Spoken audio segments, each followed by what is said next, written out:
How to use Fliki AI quick tutorial. In this video, we're going to be showing you how we can use Fliki AI. So what you're going to do is you're going to come over to Fliki.ai, and over here, you're going to go into the sign up process. There's no credit card, no nothing needed. So what you're going to do is you're going to add your email over here and click on next. Now, once you click on next from there, what's going to be happening is it's going to send you a verification code. So once the verification code has been sent to you, you're simply going to go ahead and add that verification code to this section.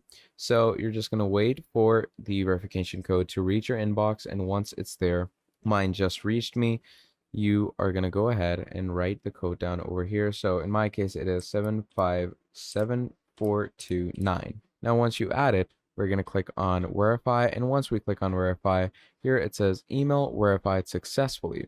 Now you're simply going to go ahead and add a password for yourself.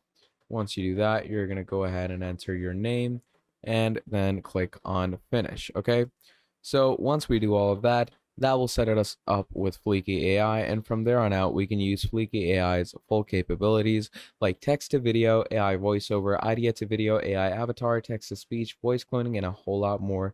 And there's so many use cases like content creation, marketing and social media, e-commerce, education, business, and a whole lot more. So yeah, that is pretty much about it for this video. Thank you for watching all the way till the end, and I will see all of you in the next video. Goodbye.